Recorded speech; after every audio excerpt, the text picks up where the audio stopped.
You know what gets me? Everyone remembers the legends, but what about the cars that actually carried Australia? The ones your dad drove, the ones that got you to school, the ones still working on farms 30 years later. These weren't poster cars, they were workhorses. And you know what? They deserve their moment. These are the 10 most underrated Australian cars ever made. Not the heroes, not the racing champions. Just honest, brilliant machines that history forgot to celebrate. The Fairlane, Dad's car. The managing director's company car. The car you took to formal because your mate's uncle had one. Nobody calls them cool. Nobody ever did. But here's the thing. They were brilliant at what they did. Take a Falcon, stretch the wheelbase, add proper luxury, smooth ride, quiet cabin, space for days. This was Australian luxury without the European price tag or the American fuel bill. The ZJ through to the NF. These covered the 70s through to the 90s. They were everywhere in their day. Government departments, hire car fleets, successful tradies who'd made it. And they lasted. You still see them. Clean examples cruising around, survivors from an era when comfort mattered more than cornering. The Fairlane was never sexy, but it was deeply, properly good at its job. Everyone wants to talk about the V8s, the SS, the SLE 5000, the Group A, but most Australians, they drove a 6-cylinder Commodore, and you know what? They were perfect. The VB launched in 1978. It replaced the HZ. Big shoes to fill.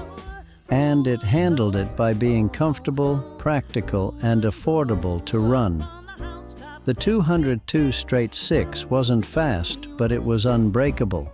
For over a decade, this was the default Australian family car. Not because people settled for it, because it worked.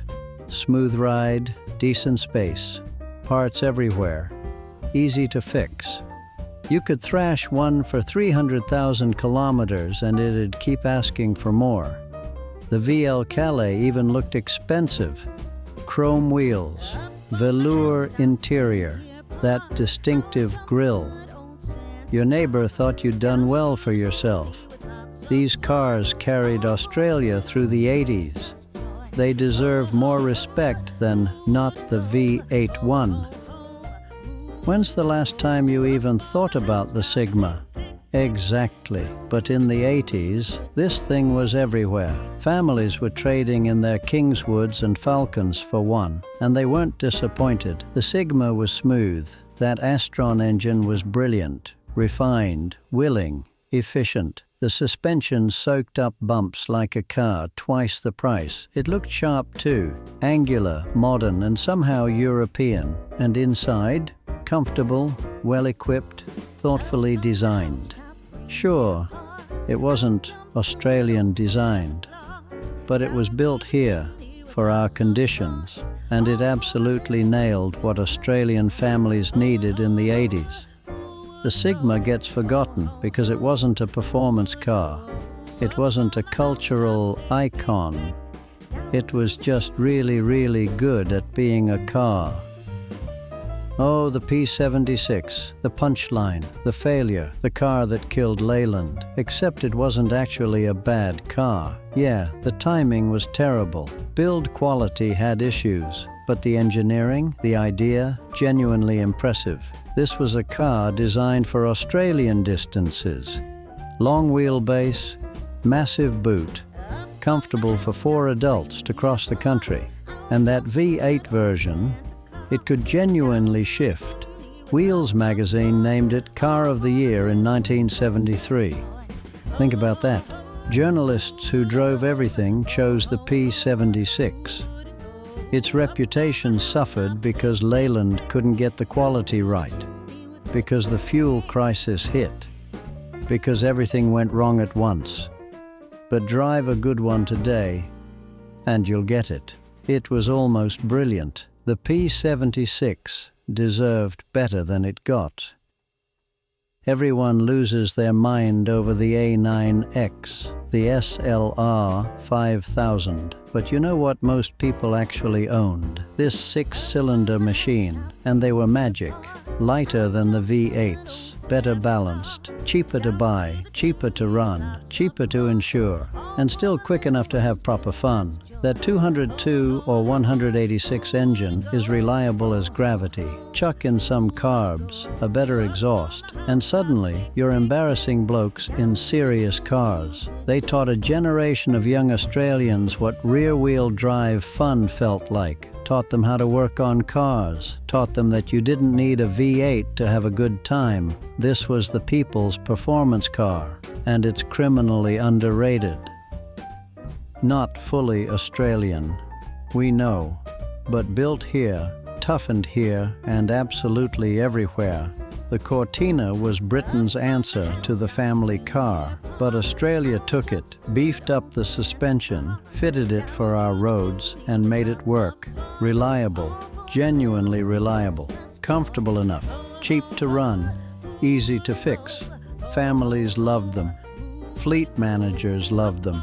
They were the sensible choice that never let you down. The TC and TD in the 70s, built at Homebush, these were as Australian as anything Ford made here. Not glamorous, not powerful, just deeply, thoroughly competent. You see a clean Cortina today and you remember, your aunt had one. The school teacher drove one. They were part of the landscape. The Cortina gets overlooked because it was British, but it earned its place on Australian roads.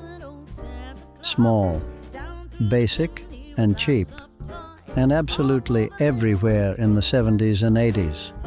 The Gemini was rear-wheel drive when everything was going front-wheel drive. It was simple when cars were getting complicated, and for young Australians, it was perfect. Cheap to buy, cheap to insure, easy to fix. You could learn to work on a Gemini with a basic toolkit and a weekend. But here's what made them special. They were fun, light, tossable, eager. You could drift one, you could modify one, you could absolutely thrash one, and it'd come back for more. The TX, TC, TE. These introduced thousands of Australians to the joy of driving, not just transport. Actual driving. Sure, they rusted. Sure, they weren't fast. But they gave young people freedom. The Gemini deserves respect for that alone. Now, before I uncover the last three, if you enjoy this video, subscribe if you want. It means a lot to me. Thank you. The V8 Chargers are legends. The E49, the six-pack, poster cars. But the 6-cylinder Chargers, they were the ones people actually bought. And you know what? They were better cars in a lot of ways. Lighter, better balanced, still quick enough that 265 Hemi 6 could move, and cheaper. Young blokes could actually afford one. The handling was sweet. The looks were identical to the V8s. You got that coupe roofline, that aggressive stance, that unmistakable Charger presence. These were the Chargers at the beach, at the pub, on the street. The ones being driven hard and loved hard by people who couldn't stretch to a V8. They were properly Australian in spirit. Not the most powerful, just tough, honest, and ready for anything. The 6-cylinder Charger never gets its due, and that's a crime. Stuck between the legendary XY and the game-changing EB, the XF gets ignored, which is ridiculous because this thing was bulletproof. By the mid-80s, Ford had perfected the Falcon formula. The XF was the last of the simple, no-nonsense Falcons. That cross-flow 6-cylinder engine, you could not kill it. Farm utes, taxi fleets, country cops, they ran XFs into the ground and they kept going. No fancy features, no pretense, just a big, comfortable, reliable Australian sedan that did exactly what you asked of it for 20 years straight. You still see XFs on farms, working. After 40 years, that tells you everything. The XF was the last of a breed, the last truly simple Falcon, and it was brilliant at being exactly that.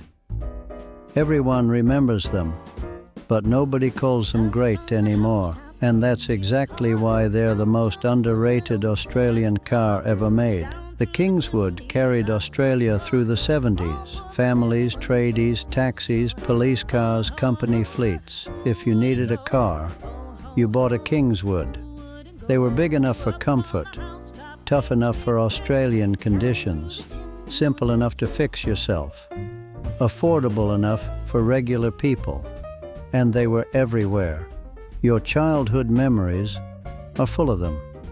That cream HQ at your grandparents' place, the taxi that took you home from hospital, your neighbor's HX Kingswood with the vinyl roof. They weren't exciting, they weren't fast. They were just deeply, profoundly good at being the car Australia needed. Comfortable ride, reliable 6-cylinder, space for the family, boot big enough for anything, and they lasted. The Kingswood was the people's car. Not glamorous, not celebrated, just there, doing the work, never complaining. That's why it's number one, because greatness isn't always loud. Sometimes it's just being excellent at the job day after day for millions of Australians. If you grew up around these cars, if you learned to drive in one, if your family had one sitting in the driveway, this was for you. Give it a like if this brought back memories. Share it with someone who still remembers, because these stories matter. Thanks for watching.